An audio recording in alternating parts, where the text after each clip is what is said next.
Ouh là là là là là là, ça va très mal les amis.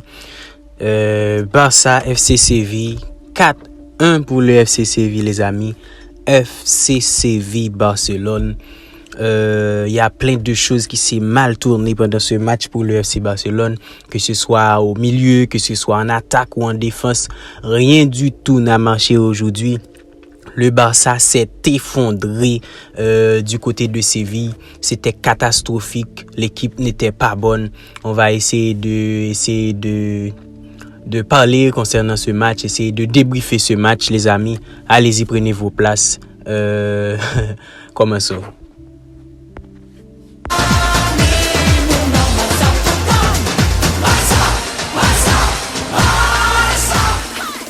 Dès l'entame de ce match, les amis, le Barça n'a rien montré. Le Barça était nonchalant. Tout le monde marchait. Personne ne demandait le ballon. Personne ne pressait autant. Pourtant, on voyait du côté de Séville, les joueurs étaient boostés. Les joueurs voulaient gagner ce match. Mais c'était tout le contraire du côté du Barça. Seul Marcus Rashford et Pedri étaient entrés dans leur match, étaient connectés à ce match. Mais par contre, du côté des Catalans, les amis, c'était pas bon du tout. Personne n'était concentré. Araujo, les amis, Araujo, quand est-ce qu'Araujo va apprendre à contrôler sa force? Quand est-ce qu'Araujo va utiliser sa tête pour jouer dans cette équipe catalane? Pourquoi et comment Araujo a pu faire une faute pareille, les amis? Le FC Séville qui a ouvert le score le plus vite que possible avec l'aide de Araujo sur un penalty. Bon, c'était très logique, penalty pour Séville, but marqué par Alexis Sanchez. Dès ce moment-là, on pensait que le Barça allait changer sa manière de jouer, le Barça allait améliorer sa façon de jouer, mais non, le Barça a continué à ses mauvaises passes, des contrôles de trop. Les joueurs n'arrivaient même pas à lâcher le ballon. On voyait Jules Koundé, les amis, Jules Koundé qui se prend pour Iniesta ou Xavi au milieu de terrain. Jules Koundé et faisait des tours, faisait des contrôles orientés qui n'étaient même pas bonnes. Et le deuxième but est vite venu sur une perte de balle de Jules Koundé, et c'était très très très difficile déjà pour le Barça dès le début. Et bien après l'erreur de Jules Koundé, c'était encore pire. Le Barça encaisse 2 buts contre cette équipe de Séville, 2 buts que monsieur Marcus Rashford, sur une passe exceptionnelle de Pedri, va réussir à réduire l'écart, les amis. Pour le Barça, dans les temps additionnels avant la rentrée de la deuxième période, Marcus Rashford allait marquer un but pour remettre le Barça sur le droit chemin. Et Hansi Flick a tout fait. Hansi Flick a fait les changements nécessaires durant la deuxième période en sortant Monsieur Araujo, le loser, Monsieur Araujo, l'idiot de la défense, celui qui n'a même pas de cervelle, pour ajouter Eric Garcia qui était très bon pendant cette deuxième période, et ensuite ajouter Alejandro Balde, les amis, sur le côté de Gérard Martin. Mais par contre, le Barça n'a rien donné de nouveau, à l'exception à la sortie de Ferran Torres, que Wony Bardhi a remplacé. Eh bien, Wony Bardhi a fait une très bonne entrée, mais Wony Bardhi doit beaucoup travailler sa finition, que ce soit sa frappe de balle. Bon, on sait tous que Wony Bardhi n'est pas un titulaire indiscutable. Wony Bardhi n'a pas beaucoup joué de minutes, mais par contre, Wony Bardhi peut beaucoup faire. Peut faire plus. Il a beaucoup de talent, il peut beaucoup donner, les amis. Il est vrai que le Barça a beaucoup d'absents. Il est vrai que le Barça a Lamine Yamal, le Barça a Rafinha, le Barça a Gavi, Fermin ainsi que Joan Garcia absent dans l'effectif. Ce sont des joueurs blessés.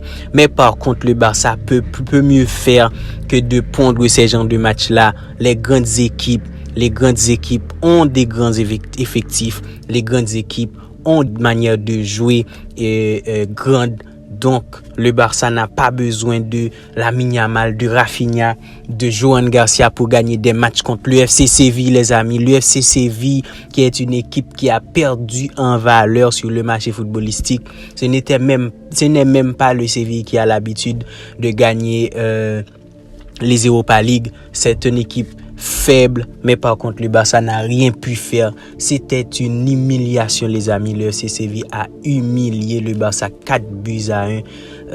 On va voir ce que Flick va dire. Pedri a fait des déclarations après le match pour pour expliquer que l'équipe était très mauvaise, rien n'était bon pendant le match, que ce soit la défense, que ce soit l'attaque, rien du tout n'était bon. On va voir ce que va faire Flick, on va voir la réaction de Flick concernant ces 2 matchs perdus pour le Barça, où le Barça n'a prouvé aucune identité de jeu, la défense, la ligne du hors-jeu, tout était mal arrangé pendant ce match, les amis. C'était catastrophique de voir le Barça écouler, s'effondrer de telle manière. Donc, on aimerait voir ce que va faire Flick pour arranger cela. Est-ce un changement tactique ou est-ce une manière à lui de revoir les choses pour voir ce que ça va donner pour cette équipe catalane. Marcus Rashford a été élu homme du match pendant ce match, les amis. Malgré la défaite 4-1 du Barça, par contre, Marcus Rashford était l'homme du match. Il paraît que Marcus Rashford a quelques gènes. On va voir pour combien de temps, est-ce que c'est grave. Mais en fin de match, Marcus Rashford était analysé par les docteurs. Donc, on va voir ce que cela va donner pour Marcus Rashford, les amis. Dani Olmo, les amis. Dani Olmo, c'est quoi cette fraude? En l'absence de Fermin Lopez, Dani Olmo n'a rien pu apporter pour le Barça, que ce soit Drew Fernandes,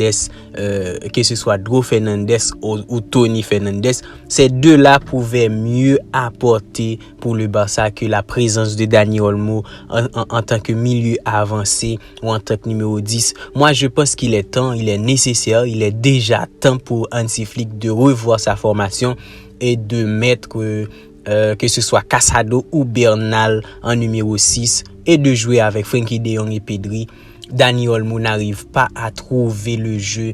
Dani Olmo est une fraude. Dani Olmo ne donne rien, que ce soit dans ce match ou dans les matchs passés. Dani Olmo est une fraude. Chesney, les amis, Chesney encore, Chesney toujours. Chesney, presque pas d'arrêt décisif. Une seule fois dans le match où Chesney a réussi à faire un arrêt qui pouvait sauver le Barça pendant le match. Mais après, Chesney n'a rien donné. Chesney n'a rien donné pendant le match, que ce soit son impact devant la carte. Chesney n'a rien donné. C'était catastrophique. Chesney, la défense, le milieu, l'attaque, rien n'était excellent aujourd'hui. C'était une défaite catastrophique pour le Barça. Donc on peut presque rien dire puisque Hansi Flick est inoffensif, le Barça est inoffensif. Imaginons un peu si le Barça affronte le Real Madrid dans cette forme-là, eh bien le Real va tabasser le Barça. Prions un peu que la trêve internationale dure 2 mois. Prions un peu que la trêve internationale dure 5 ans. Mais bon, le Barça est catastrophique. Je pense que Hansi Flick va beaucoup améliorer sa façon de voir les choses. Je pense que Hansi Flick devrait changer de discours pour aider les joueurs à reprendre le niveau. Tout comme on l'avait toujours dit, les deuxièmes saisons de Hansi Flick sont toujours catastrophiques. Donc, on va voir quelle amélioration va apporter Hansi Flick pour aider cette équipe catalane à redevenir l'équipe qu'il était, que ce soit avec les titulaires ou avec les remplaçants, les amis. Donc, c'est ça, c'était tout pour cette vidéo, les amis. C'était tout.